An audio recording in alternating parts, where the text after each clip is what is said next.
से विभत्स तरीके से मारपीट की जाती है और उसको रेप थ्रेट की बातें की जाती हैं, जैसा कि रुचि ने बताया हमें। और सोचने वाली बात यह है कि महिला के साथ हो रहा है ये सब सिर्फ क्योंकि उस महिला का नाम रुचि तिवारी है, वो एक ब्राह्मण है।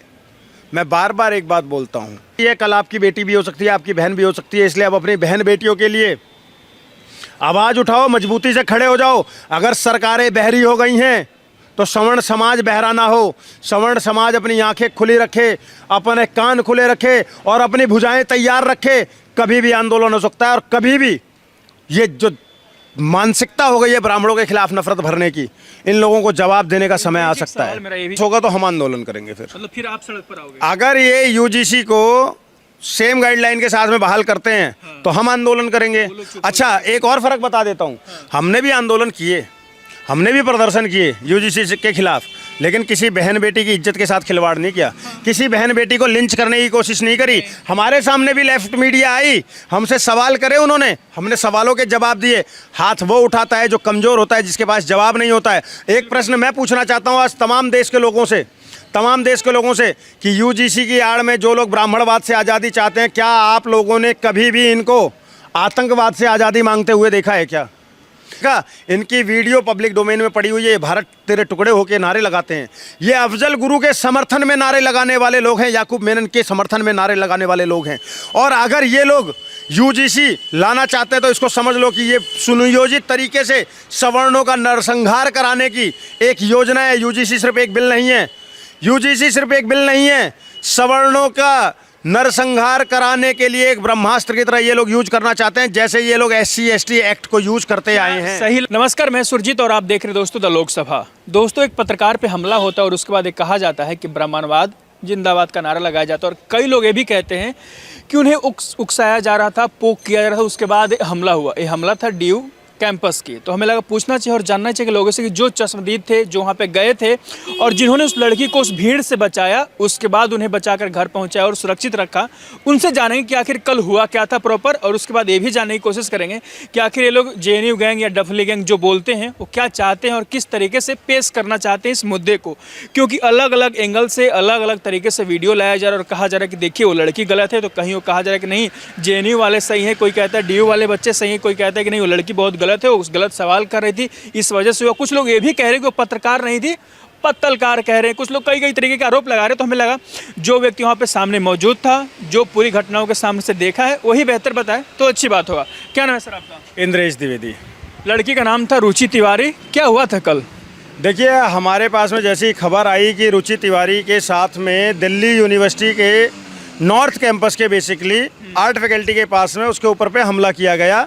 एक पूरी मोव थी जिसने उसके लिंचिंग करने की पूरी कोशिश की, और वो वीडियो पब्लिक डोमेन में है। किस तरीके से एक लड़का जो मेरे से भी हाइट में लंबा है और मोटा है, उसने एक लड़की का ऐसे गला दबा रखा है, उसकी टी-शर्ट उतारने की कोशिश की जा रही है, उसके कपड़े फाड़ने की कोशिश की जा रही है।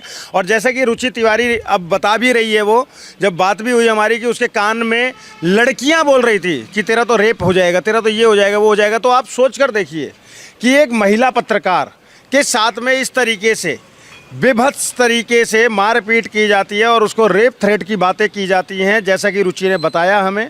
और सोचने वाली बात यह है कि महिला के साथ हो रहा है ये सब सिर्फ क्योंकि उस महिला का नाम रुचि तिवारी है, वो एक ब्राह्मण है। मैं बार बार एक बात बोलता हूँ कि हम लोग चीख कर बोल रहे हैं जात पात की करो विदाई, सारे हिंदू भाई, लेकिन यूजीसी की आड़ में जिस प्रकार से पूरे देश भर के अंदर में वामपंथी, सुनिए, वामपंथी, आयशा के लोग और ये तमाम डपली गैंग वाले, JNU के गद्दार जो हैं, टुकड़े गैंग वाले, ये लोग एक नैरेटिव सेट कर रहे हैं कि ब्राह्मणवाद से आज़ादी, ब्राह्मणों से पूरी तरीके से नफरत खुलकर सामने आ रही है। और एक लड़की को सिर्फ ब्राह्मण होने की कीमत ये चुकानी पड़ती है कि उसकी टी-शर्ट तक उतारने की कोशिश की जाती है एक भीड़ के द्वारा। और मैं ये देखकर हैरत में हूँ कि वो करने वाली वहाँ पर लड़कियाँ हैं, कान में रेप की थ्रेट देने वाली लड़कियाँ हैं, जो स्टूडेंट हैं, देश की प्रतिष्ठित यूनिवर्सिटियों में पढ़ रही हैं, और वो एक महिला पत्रकार को इस तरीके की बातें उसके कान में बोल रही हैं, और वो उसके कपड़े तक फाड़ने की बातें कर रही हैं, और एक लड़का उसकी गर्दन ऐसे पकड़ के, मतलब इतनी भीड़ उसको मारने के लिए लगी हुई है। ऐसी कौन सी जाति की नफरत आ गई है? और क्या हमारे देश की सरकारें अंधी बहरी हो गई हैं क्या? क्या उनको दिखाई नहीं दे रहा है? क्या उनको सुनाई नहीं दे रहा है कि यूजीसी के नाम पर किस प्रकार से देश के अंदर में ब्राह्मणों के खिलाफ, सवर्णों के खिलाफ एक नैरेटिव गढ़ा जा रहा है, उनके खिलाफ नफरत भरी जा रही है और उनको टारगेट किया जा रहा है? नज़र नहीं आ रहा है क्या नरेंद्र मोदी को या अमित शाह को? कहाँ अंधे हो गए हो क्या? क्या चुनाव जीतना ही सब कुछ रह गया तुम लोगों के लिए? सब कुछ चुनाव, मतलब जो सवर्णों ने भाजपा को खड़ा किया, आज वो सवर्ण अपनी जान की दुहाइयां देते फिर रहे हैं। ये दिन दिखाने के लिए हमने भाजपा को वोट किया, हमने भाजपा को इतना मजबूत किया, ये दिन देखने के लिए? शर्म आ रही है मुझे आज इस बात पर। मैंने हमेशा नरेंद्र मोदी का पक्ष लिया, हमेशा आज नरेंद्र मोदी की आंखों पे पट्टी बांध कर बैठ गए हैं क्या? और धर्मेंद्र प्रधान को मैं सीधे सीधे धर्मेंद्र प्रधान से पूछना चाहता हूं। धर्मेंद्र प्रधान कहते हैं कि किसी के साथ भेदभाव नहीं होगा, ये नज़र नहीं आ रहा है क्या? वहाँ वो कंचना यादव कहती है कि हाँ इनका शोषण किया जाना चाहिए क्योंकि इन्होंने हमारा 1000 साल तक किया। अरे भैया, 1000 साल तक किसने तुम्हारा शोषण किया, किसने नहीं किया? एक सबूत तुम दे नहीं पाते हो। तुम कहते हो तुम्हें पानी नहीं पीने दिया गया, जबकि पानी अगर नहीं पीने दिया जाता तो कैसे जीवित हो आज तक? समझ गए? हम लोग हमेशा एक बात कह रहे हैं, जात पात की करो विदाई, सारे हिंदू भाई भाई, उसके बाद में हमारी जाति को टारगेट किया जा रहा है। तो मैं अपने देश के तमाम सवर्णों से एक बात कहना चाहता हूँ, आज रुचि तिवारी है, कल आपकी बेटी भी हो सकती है, आपकी बहन भी हो सकती है, इसलिए अब अपनी बहन बेटियों के लिए आवाज़ उठाओ, मजबूती से खड़े हो जाओ। अगर सरकारें बहरी हो गई हैं तो सवर्ण समाज बहरा ना हो। सवर्ण समाज अपनी आंखें खुली रखे, अपने कान खुले रखे और अपनी भुजाएं तैयार रखे। कभी भी आंदोलन हो सकता है और कभी भी ये जो मानसिकता हो गई है ब्राह्मणों के खिलाफ नफरत भरने की, इन लोगों को जवाब देने का समय आ सकता है। मेरा ये भी इसी पे बनता है, जैसे आप लोगों ने स्टे विरोध किया, बहुत ज़्यादा विरोध हुआ सोशल मीडिया पे हर जगह, उसके बाद सुप्रीम कोर्ट ने स्टे लगाया, लेकिन उसके बाद ओबीसी और ST/SC वाले सड़क पर उतर गए कि इसको लागू करो, और इसी का असर JNU में, DU में हो या जंतर मंतर पर दिख रहा है।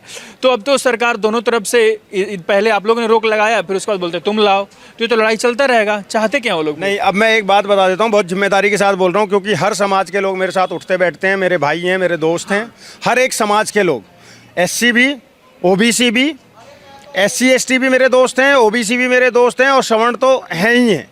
ठीक है, हम सब लोग एक साथ उठते हैं, एक साथ बैठते हैं, एक साथ खाते पीते हैं, हमारे बीच में कोई जातीय भेदभाव नहीं है।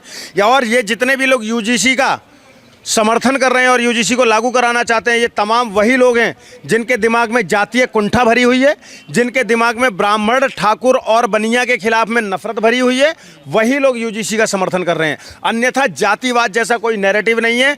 कल भी जब हम वहाँ पर थे, रुचि तिवारी के लिए वहाँ पर मेरे साथ में OBC समाज के भी मेरे भाई खड़े थे, SC समाज के भी मेरे भाई खड़े थे और बहनें खड़ी थी। तमाम लोग वहाँ पर एक महिला के सम्मान के लिए खड़े थे। वहाँ भी कोई जातिवाद का एंगल नहीं था, क्योंकि वो JNU के डबली गैंग, टुकड़े गैंग जो हमारे भारत माता के खिलाफ नारे लगाते हैं, वो लोग कल भी ब्राह्मणवाद के खिलाफ जब नारे लगा रहे थे, तब हमारी एक हिंदू शेरनी ने वहाँ पर ब्राह्मणवाद जिंदाबाद के नारे लगाए और ये नारे लगाना बहुत जिम्मेदारी हो जाती है। डबली गैंग को अब क्या कहना चाहते हो, क्या चाहती हो लोग? क्योंकि हर जगह वो लोग पहुँच जाते हैं, भारत छोड़ो, आज़ादी दिलाओ, ब्राह्मणवाद से, संविधान से, फिर वो भी नारे लगाते हैं, मोदी योगी तेरी कबर खुदेगी जैसे नारे, कभी जंतर मंतर, कभी नॉर्थ कैंपस, कभी JNU, कभी DU। देखो, अगर सरकारें अंधी बहंगी हो जाएंगी, अंधी हो जाएंगी, बहरी हो जाएंगी, गूंगी हो जाएंगी, जब वो डपली वाले कह रहे हैं मोदी योगी तेरी कबर खुदेगी, तब भी सरकारें चुप हैं। जब वो कह रहे हैं कि भारत तेरे टुकड़े होंगे, तब भी वो चुप हैं। जब वो कह रहे हैं अफजल हम शर्मिंदा हैं, तेरे कातिल जिंदे हैं, तब भी वो चुप हैं। जब सरकारें ही चुप हैं, जब प्रशासन और शासन दोनों मौन हैं, आंखों पर पट्टी बांध लिया है, तो भैया इस तरीके का तो नैरेटिव आएगा ही ना। आप तो उनको शय दे रहे हो ना, ये शय आप दे रहे हो, कोई और नहीं दे रहा उनको ये शय। तो यहाँ पर ये जिम्मेदारी होनी चाहिए कि गवर्नमेंट को तत्काल प्रभाव से ये डपली गैंग वालों को आतंकवादी घोषित करके इनको बैन किया जाना चाहिए। तमाम जगह से इनको बैन करना चाहिए, नहीं तो ये कल एक लड़की की लिंचिंग कर देते और फिर क्या होता? भाई साहब, हम निर्भया के टाइम से देखे आ रहे हैं, लड़कियों के साथ में नाइंसाफ़ी होती है, अन्याय होता है, और उसके बाद में हम क्या करते हैं? हम कैंडल मार्च करके 4 दिन ट्वीट करके और अपने घरों में बैठ जाते हैं। अगर कल रुचि त्यागी मर जाती तो फिर से देश के अंदर में यही होता कि कुछ लोग आते, कैंडल जलाते और उसके बाद बैठ जाते। अरे नपुंसकों जो कल वहाँ नहीं पहुँचे थे, खुद को हिंदू कहते हैं, खुद को सनातनी कहते हैं, और उसके बाद भी वहाँ सब कुछ जानने के बाद वहाँ नहीं पहुँच पाए थे, तो मैं उनको बोलूँगा कि नपुंसकों अपना DNA चेक कराओ। बड़ी बड़ी बातें करने से कुछ नहीं होता है। एक लड़की वहाँ पर इस तरीके से वो थी, और तुम लोग पहुंचे नहीं, डूब कर मर जाओ, डूब कर। और मैं ये जिम्मेदारी के साथ बोल रहा हूं कि अगर लड़कियों के सम्मान पर बात आएगी तो वो किसी धर्म की हो, किसी जाति की हो, किसी समाज की हो, ये इंद्रेश द्विवेदी जरूर उसके लिए खड़ा होगा और हमेशा खड़ा हुआ हूं, हमेशा आवाज तो उठाई आप ये है। कह रहे हो कि कोई सवर्ण जाति धर्म नहीं देखता, वो सबकी बात करता है, मतलब ओबीसी हो, एसटी हो, ये सब नहीं देखता। भाई मेरी अपनी कविता है कि हो चाहे मनीषा, गीता, गुड़िया, आसिफा या हो प्रियंका, शिकार तो ये सारी हुई हैं, दर्द है सबका एक सा। और कब तक हम सब लोग बस यूं ही मौन रहेंगे, कितनी मोमबत्तियां फूकेंगे और संसद तक मार्च करेंगे। ये रेप के ऊपर पे मैंने लिखी है, इसमें आसिफा का भी नाम है, समझ गए। जब साक्षी को मारा गया, दलित की बेटी थी, चंद्रशेखर रावण कितना दलितों का मसीहा बनता है, वो नहीं गया उसके लिए, हम गए थे। अभी ज्योति को मारा गया छत से फेंक कर, हम लोग गए वहाँ पर। हम बहन बेटियों में फ़र्क करने वाले लोग नहीं हैं। हम तो बार बार कह रहे हैं कि जात पात की करो विदाई, सारे हिंदू भाई भाई, लेकिन तुम मेरी जाति को टारगेट कर करके करोगे। ये ब्राह्मण है तो ये तो सिर्फ ब्राह्मण को देखेगा, स्पेशली टारगेट कर करके करोगे तो भाई साहब फिर हम जातिवादी बनेंगे तो ये अच्छा नहीं होगा, क्या लग रहा है? ये हित में नहीं होगा। जो लोग इसलिए हम अभी भी हाथ जोड़कर एक बात बोल रहे हैं, जात पात में मत बटो और हमें मत उकसाओ, ब्राह्मण बनिया ठाकुर को मत छेड़ो, रीढ़ है ये भारत की, हम सबको एक चाहते हैं तो हमें एक रहने दो। जो वो लोग कह रहे हैं प्रदर्शन कर रहे हैं, पटना में हो रहा है, लखनऊ में बहुत जगह हो रहा है प्रदर्शन, क्या वापस होगा यूजीसी? सर अगर यूजीसी वापस होगा तो हम आंदोलन करेंगे फिर। मतलब फिर आप सड़क पर आओगे? अगर ये यूजीसी को सेम गाइडलाइन के साथ में बहाल करते हैं तो हम आंदोलन करेंगे। अच्छा एक और फर्क बता देता हूँ, हमने भी आंदोलन किए, हमने भी प्रदर्शन किए यूजीसी के खिलाफ, लेकिन किसी बहन बेटी की इज्जत के साथ खिलवाड़ नहीं किया, किसी बहन बेटी को लिंच करने की कोशिश नहीं करी। हमारे सामने भी लेफ्ट मीडिया आई, हमसे सवाल करे उन्होंने, हमने सवालों के जवाब दिए। हाथ वो उठाता है जो कमज़ोर होता है, जिसके पास जवाब नहीं होता है। एक प्रश्न मैं पूछना चाहता हूँ आज तमाम देश के लोगों से कि यूजीसी की आड़ में जो लोग ब्राह्मणवाद से आज़ादी चाहते हैं, क्या आप लोगों ने कभी भी इनको आतंकवाद से आज़ादी मांगते हुए देखा है? क्या कभी भी इनको देखा? क्या आपने बलात्कारियों से आज़ादी के लिए बोलते हुए, डपली बजाते हुए, क्या अपराधियों के खिलाफ इनको एक बार भी बोलते हुए देखा? इनकी वीडियो पब्लिक डोमेन में पड़ी हुई है, भारत तेरे टुकड़े होके नारे लगाते हैं। ये अफजल गुरु के समर्थन में नारे लगाने वाले लोग हैं, याकूब मेनन के समर्थन में नारे लगाने वाले लोग हैं।